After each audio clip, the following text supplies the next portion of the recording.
Greatest show on আর্থের golden ট্রফির স্টেজে উঠছে কারা? ফুটবল ফেস্টে টপ ফোরের বিগ ফাইট শুরু আজ। লেব্লুজ নাকি টিকি টাকা? রাতে মুখোমুখি European powerhouse Spain France. Mbappe Yamal দ্বৈরথ উপভোগের অপেক্ষায় ফ্যানরা। বিশ্বকাপের ফাইনালের টিকিট কাটতে কাল কেইনের ইংল্যান্ডের বিপক্ষে নামবে মেসির আর্জেন্টিনা। বিশ্বকাপের হাই ভোল্টেজ সেমিফাইনালে মুখোমুখি হচ্ছে স্পেন ও ফ্রান্স। অনেকের মতে এই ম্যাচের বিজয়ী দলের হাতেই উঠতে পারে শিরোপা। টুর্নামেন্টে ফরাসিরা অপ্রতিরোধ্য গতিতে ছুটলেও তাদের আছে স্পেনে কাটা পড়ার রেকর্ড। অন্যদিকে ম্যাচ বাই ম্যাচ উন্নতি করে লা রোহার আত্মবিশ্বাসও এখন তুঙ্গে। আর্লিংটনের AT&T স্টেডিয়ামে ম্যাচ শুরু হবে বাংলাদেশ সময় রাত 1টায়।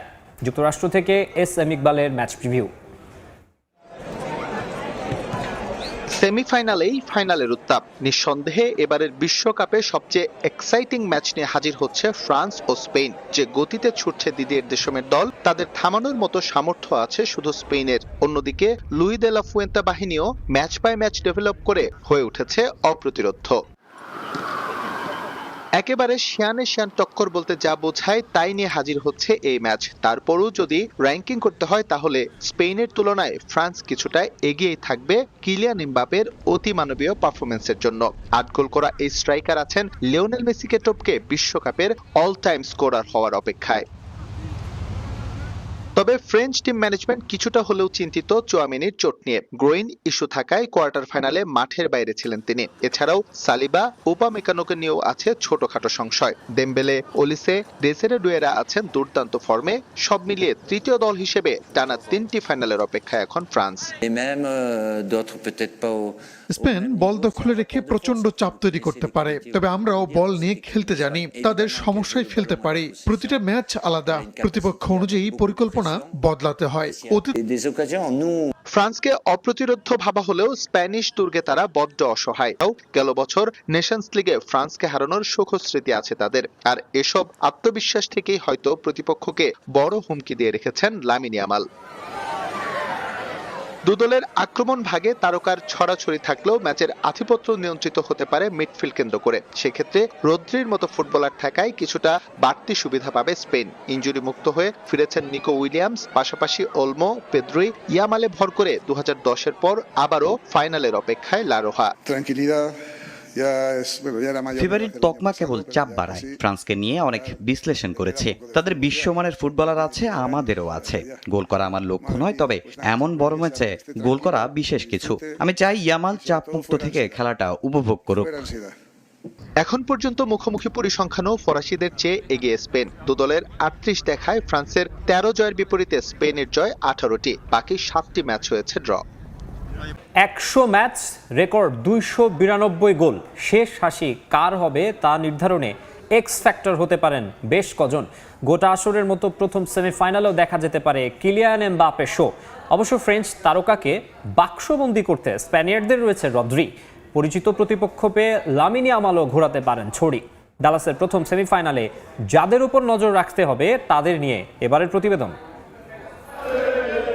ফ্রান্স আর স্পেন মানেই ব্লকবাস্টার। 24-এর ইউরো, 25-এ নেশনস লিগের পর 26-এ এসে আরও একটা সেমিফাইনালে মুখোমুখি হবে দুই ফুটবল জায়ান্ট। তবে মঞ্চটা বিশ্বকাপ বলেই ডালাসের এই দ্বৈরথ ছাড়িয়ে যাবে আগের সবকিছু। প্রথম সেমিতে কে হবে নেক্সট ফ্যাক্টর? কার পায়ের জাদুতে ভাগ্য ঘুরবে ম্যাচের? নাম আছে বহু, তবে একটা লড়াই যোগ করবে বাড়তি উন্মাদনা, যেখানে প্রতিশোধের অপেক্ষায় ফর্মের তুঙ্গে থাকা কিলিয়ান আর পছন্দের প্রতিপক্ষ পাচ্ছে লামিন ইয়ামাল। ডালাসে তাই কিছুটা এল ক্লাসিকোর উত্তাপ। তবে জিততে হলে এমবাপের ভাঙতে হবে রেকর্ড। জাতীয় দল কিংবা ক্লাব নকআউটে এখনও ইয়ামালের বিপক্ষে জিততে পারেননি ফ্রেঞ্চ ফরওয়ার্ড। সে রেকর্ড ভাঙায় বিশ্বকাপ সেমির মতো মঞ্চ আর কোথায়? গোল্ডেন বুটের দৌড়ে আছেন এমবাপে। অন্যদিকে এখনও নিজের সেরা পারফরমেন্সের অপেক্ষায় ইয়ামাল। যদিও প্রিয় প্রতিপক্ষই পাচ্ছেন এই উইঙ্গার। লেস ব্লুদের বিপক্ষে 2 ম্যাচে 3 গোল, তার আন্তর্জাতিক গোলের টালির যা প্রায় অর্ধেক। অবশ্য প্রথম সেমিফাইনালে আলো কাটতে পারেন আরও অনেকে। তাদের মধ্যে নিঃসন্দেহে থাকছেন রদ্রি। ব্যালনজয়ী এই ফুটবলার স্পেনের এই দলটার মূল চালিকা শক্তি। বিশ্বকাপে এই মিডফিল্ডার ঠিক কতটা ছন্দে আছেন তার প্রমাণ এই পরিসংখ্যান। তবে সুপারহিট শোয়ের ভাগ্য যদি নির্ধারিত সময়ে নিষ্পত্তি নাও ঘটে, মন খারাপের কারণ নেই। কারণ দেশাম কিংবা লা ফুয়েন্তের আছে সুপার সাবের নামে একাধিক অস্ত্র। স্পেনের সুপার সাব মিকেল মেরিনো হলে ফরাসিদের সাহায্য করতে পারেন রায়ান চেরকি। টানা 2 ম্যাচে স্পেনকে উদ্ধার করেছেন মেরিনো। চেরকি অবশ্য সুযোগ পাননি তেমন। তবে দুজনের প্রিমিয়ার লিগ পরিসংখ্যানে পার্থক্য টানলে স্পেন জয়ে দেশাম দ্বারস্থ হতে পারেন সিটি তারকার কাছে। এদের বাইরেও ডালাসের আলো কাড়ার যোগ্যতা আছে আরও অনেকের। দলের হয়ে ত্রাতা কে হবেন সে উত্তর জানে সময়। আপাতত ফুটবল প্রেমীদের অপেক্ষা দারুণ এক দ্বৈরথ দেখার। ইউরো 2024-এর পর এবার ফিফা বিশ্বকাপের মহামঞ্চ। ভেন্যু বদলে গেলেও সেমিফাইনালের সেই চিরচেনা রোমাঞ্চ নিয়ে আবারও মুখোমুখি ফ্রান্স আর স্পেন।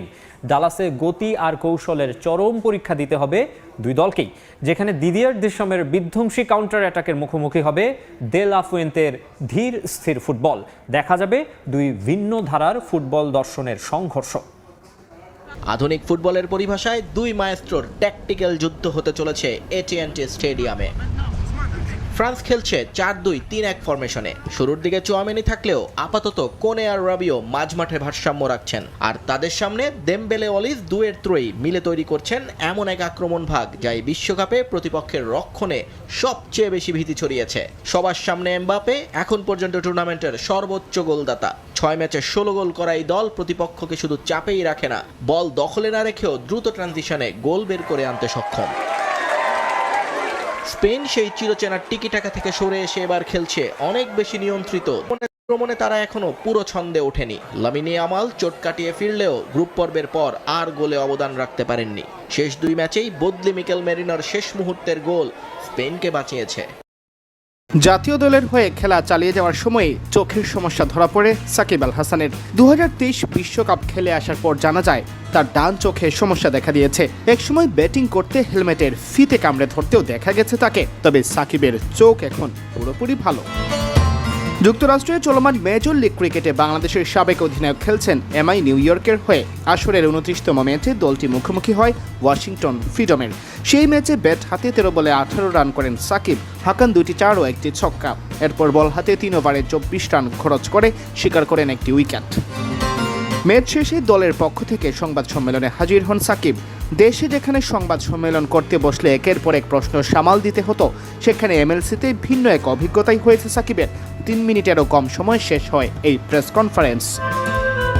এ সময় সাকিবের কাছে এক সাংবাদিক তার চোখের অবস্থা সম্পর্কে জানতে চান।